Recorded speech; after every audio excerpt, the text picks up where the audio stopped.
Выйти из системы трудно. Особенно тяжело, когда ты помогаешь строить ее своими руками. В стране, где идет борьба за тотальный контроль, нельзя остаться безучастным. Но они не интересуются политикой. Твой век, твоя компьютерная эра. Вопрос только в том, по какую сторону экрана находится реальность. N-Foundation представляет история жанра антиутопия. Акт 1, глава 4. Новый мировой порядок.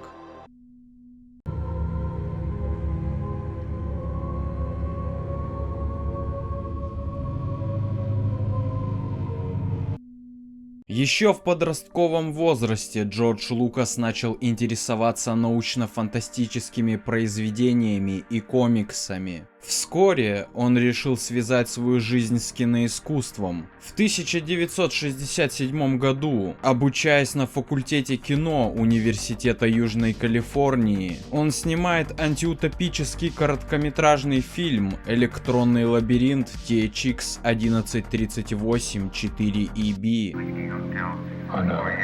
I know. Locality code 3166159 Tango Whiskey 000 Victor Papa Kilo 11111.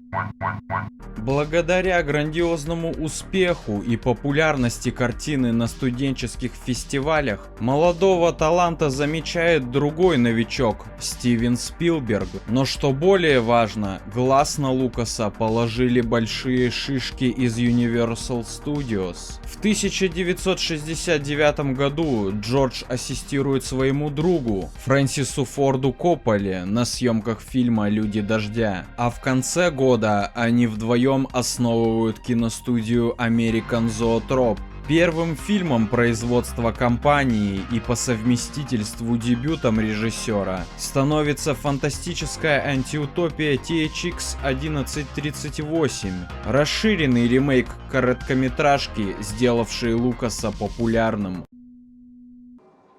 My time is yours. Go ahead.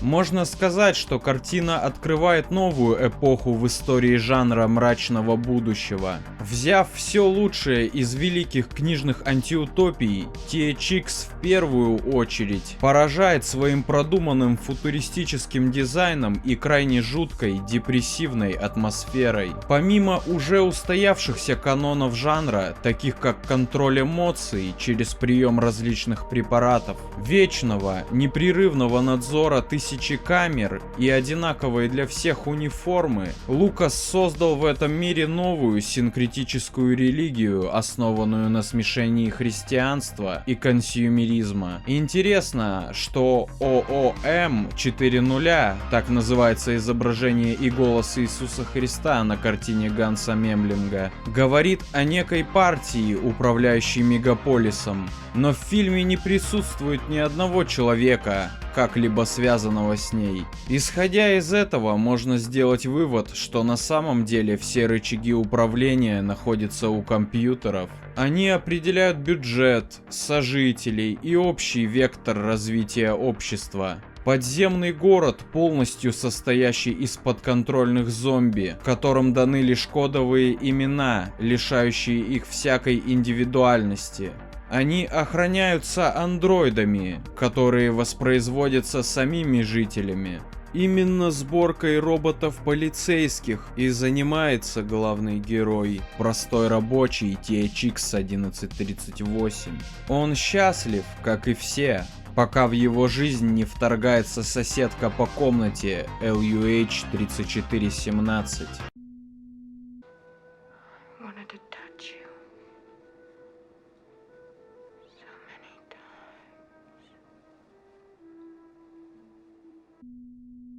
Главную роль получил Роберт Дюваль, тогда еще не слишком известный, но уже сыгравший культового персонажа Артура Редли в экранизации «Убить пересмешника» 1962 года, а также засветившийся в одном из самых успешных фильмов начала 70-х антивоенной черной комедии «Мэш». Его напарником в роли Сен 5241 стал Дональд Плезанс. После двух экранизаций 1984, отметившийся ролью одного из главных злодеев агента 007 Эрнста Блофельда в боевике «Живешь только дважды» 1967 года. Мэгги МакКомии исполнила персонажа LUH-3417, соседки и любовного интереса главного героя. Жаль, что это единственная серьезная роль этой любопытной актрисы.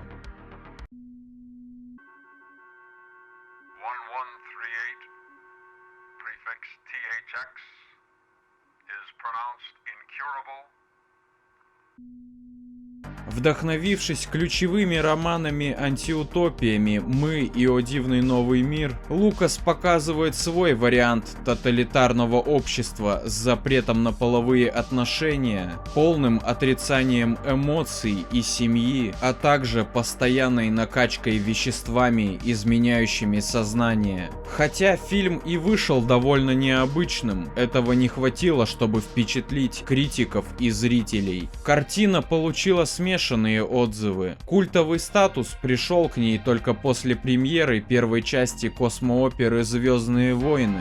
В 2004 году вышла режиссерская версия фильма с отреставрированным изображением и новыми сценами. Именно ее рекомендуется смотреть, чтобы полностью погрузиться в футуристическую антиутопию Джорджа Лукаса. Добавление масштаба в историю, улучшение спецэффектов и качественная цветокоррекция полностью осовременили фильм, и временная преграда уже никак не помешает получить удовольствие от картины. Тем более при недостатке таких оригинальных произведений сегодня. В 2010 году оригинальная короткометражка была отобрана в Национальный реестр фильмов США как культурно, исторически и эстетически значимая работа. THX 1138 выдался поистине выдающимся дебютом Джорджа Лукаса в мире кинематографа, а также создал оригинальный облик антиутопического будущего, который не устарел даже сегодня и до сих пор способен вдохновлять множество авторов на исследование темы того, что может ждать человечество завтра. That's the way out. Well, that's the way we just came in. Yeah, but maybe you were traveling around in circles because that's the way out. How do you know? Well, look.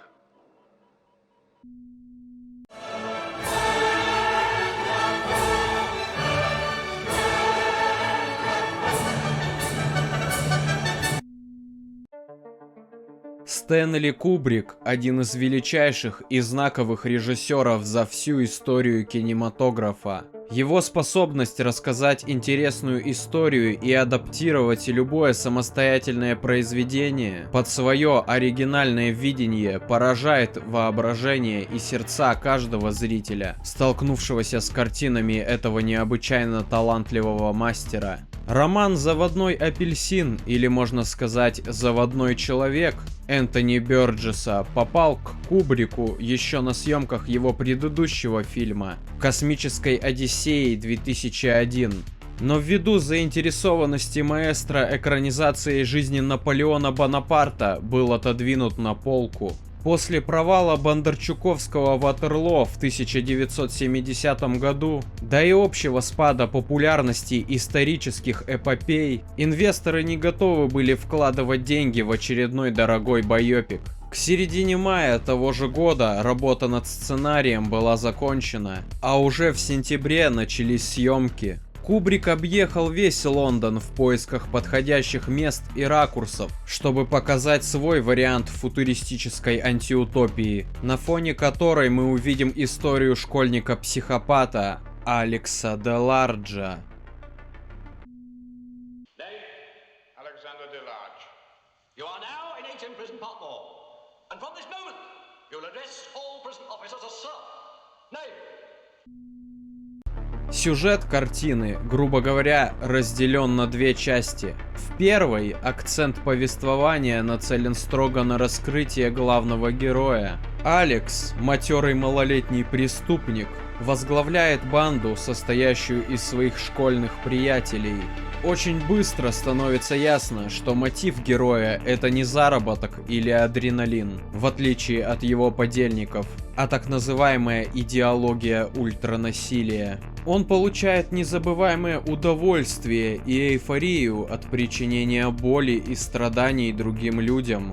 Как и говорилось ранее, все это происходит на фоне футуристических пейзажей, но по некоторым сценам можно понять, что общество в этой кинокартине переживает какой-то глубокий социальный кризис. Судя по тому, что полиция неохотно занимается поисками компании Алекса, да и других преступников, а монополия на насилие со стороны властей подвергается медленной, но неуклонной эрозии. После очередного дела, закончившегося неудачей для героя, он попадает в тюрьму. Именно здесь и начинается самое важное место в сюжете кинокартины. Погрязшее в коррупции, насилии и бесправии государство решает избавить общество от проблемы уличного хаоса путем медицинского вмешательства в психику заключенных. В этом моменте устами священника произносится, пожалуй, главная мысль кинокартины. Goodness comes from within. Goodness is chosen. When a man cannot choose, he ceases to be a man. Выбор. Именно выбор между добром и злом делает человека человеком. Лишая индивидуума этой способности, он становится неполноценным, ущербным социальным элементом. Но проблема находится не только в плоскости этики и морали. Эта процедура имеет и чисто утилитарное применение. Человек, прошедший через чудесную операцию по быстрому исправлению и полному отказу от насилия и сексуального желания, становится полностью беззащитным к опасностям внешнего мира. В этом и заключается план государственных служащих. Ваша свобода выбора отнимается в пользу мнимой безопасности на улицах. Алекс в этой системе стал так называемой канарейкой в шахте. После тех ужасных преступлений, которые он совершил, уже никто не хотел переживать за его судьбу. Никто, кроме политических оппонентов режима, которые хотели направить общество в нужное им русло.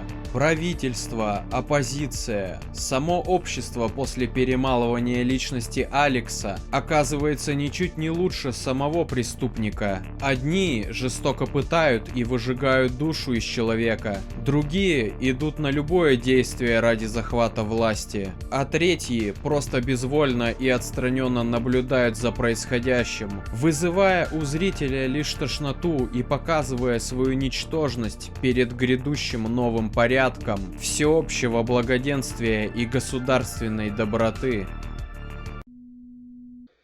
Ladies and gentlemen, today is an historic moment. The problem of criminal violence is soon to be a thing of the past. Малкольм Макдауэлл стал первым и единственным выбором на роль Алекса Деларджа. Кубрик признавался, что без него он бы даже не стал браться за съемки фильма. Что ж, персонаж выдался действительно глубоким и многогранным. Вряд ли актеры младше смогли бы так точно и уверенно передать весь спектр эмоциональных состояний, которые переживал герой на протяжении всей кинокартины.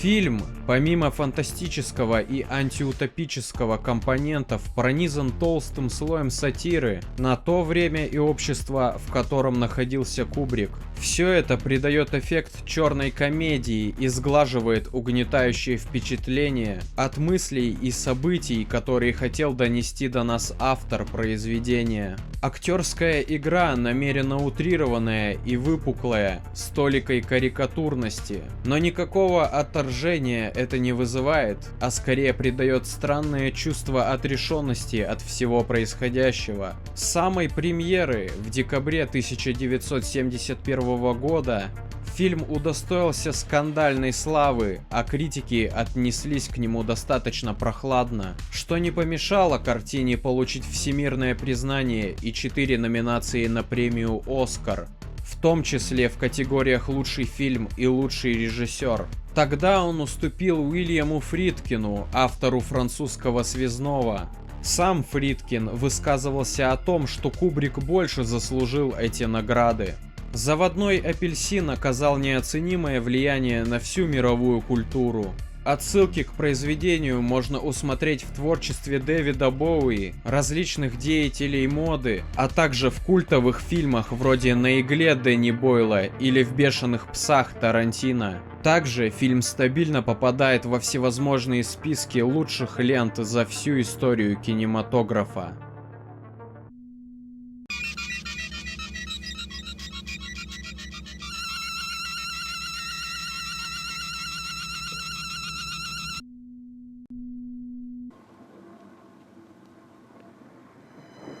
Um Himmels Willen, was hat Wolfgang sich denn jetzt ausgedacht? Hey, was ist das denn?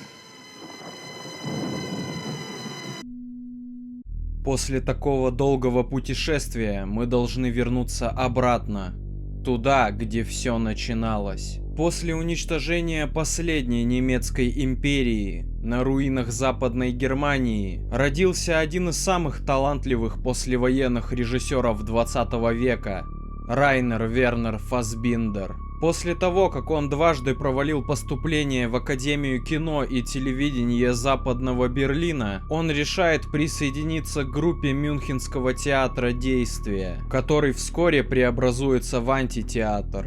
Первым крупным успехом Фассбиндера, пожалуй, можно назвать сорежиссуру фильма «Почему рехнулся господин Р». В сотрудничестве с Михаэлем Фенглером ему удалось показать распад личности обычного человека, роль которого исполнил актер антитеатра Курт Рааб. Уже через год Фассбиндер выпускает одну из своих лучших ранних картин «Продавец 4 времен года». Невероятная атмосфера и блистательная режиссура обеспечили кассовый успех кинокартины и громко заявили о безграничном таланте 26-летнего постановщика. В этом же 1972 году на экраны выходит психологическая драма «Горькие слезы Петры фон Кант», где Фассбиндер продолжает скрупулезное изучение человеческой личности, не забывая получать восторженные отзывы критиков и зрителей. В январе 1973 года по заказу Первого канала ФРГ приступает к экранизации научно-фантастического романа Дэниела Галуи «Симулякрон 3»,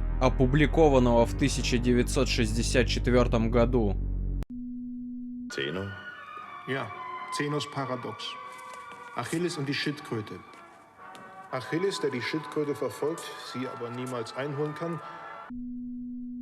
Главной особенностью истории как книги, так и телефильма является наличие суперкомпьютера с одноименным названием, внутри которого находится симуляционная модель города, населенного компьютерными единицами, каждая из которых считает себя человеком. «Симулякрон 3» — одно из первых произведений научной фантастики, смотрящее на философские проблемы о восприятии реальности через призму цифровых технологий. «Мир на проводе» — это двухсерийный телефильм-антиутопия, снятый в духе нового немецкого кино. Авангардная режиссура Фассбиндера пришла здесь как нельзя кстати, размывая грань между реальностью и симуляцией. Актерский состав, уже проверенный на прочность в предыдущих проектах постановщика, также профессионально выполнил свою работу. Клаус Левич получил главную роль управляющего проектом по симуляции Фреда Стиллера,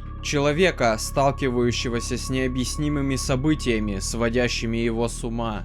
Такие актеры, как Курт Рааб, Маргит Карстенсен и Ули Ломель сыграли второстепенных, но характерных персонажей, которых встречает герой на своем пути.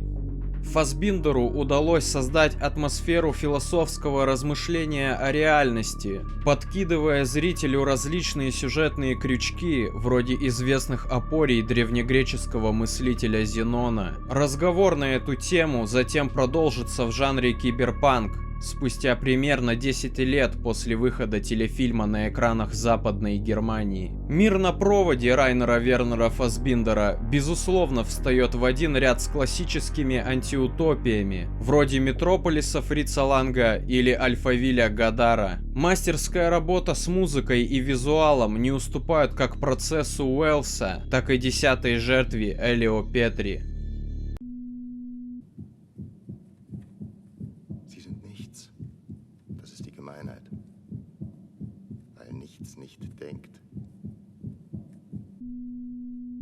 В 1999 году, в одно время с «Матрицей» братьев Вачовски и «Экзистенцией» Кроненберга, выходит вторая экранизация романа «Симулякрон 3», фильм Йозефа Руснака «13-й этаж». В целом, как и «Мир на проводе», он повторяет историю оригинала, хотя ввиду более скромного хронометража многие сюжетные линии и персонажи пошли под нож. «13-й этаж» смещает акцент в сторону триллера, нежели телефильм, который тяготел к детективному жанру. Стоит отметить и неплохой актерский состав. Второстепенных героев исполнили Армин Мюллершталь и Винсент Дианофрио. Дуэт Крейга Бирка и Гретчен Молл также справился со всеми поставленными перед ними задачами.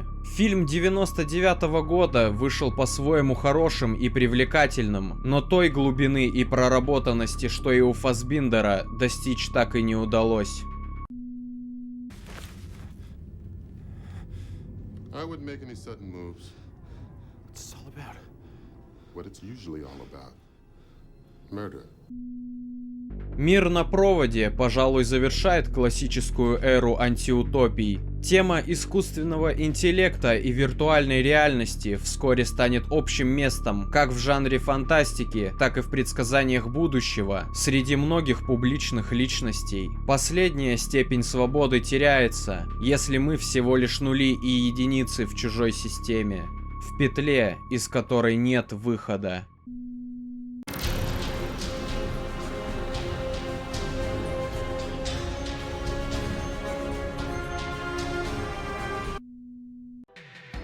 Эпоха разрядки предопределила то, каким будет выглядеть конец холодной войны.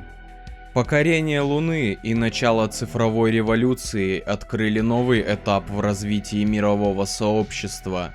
Чугун и сталь уступили место печатным платам и электронным схемам.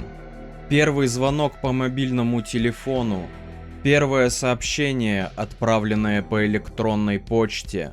Первый микропроцессор, свободно продающийся на рынке. Новый мировой порядок начинается здесь. Несет ли он освобождение? Отнюдь. Оглянитесь, вы в нем живете. N Foundation. История жанра антиутопия. Акт 1, глава 4. Оставайтесь на связи. Все ссылки в описании. World War III. Hot and cold, lasted from... Hold.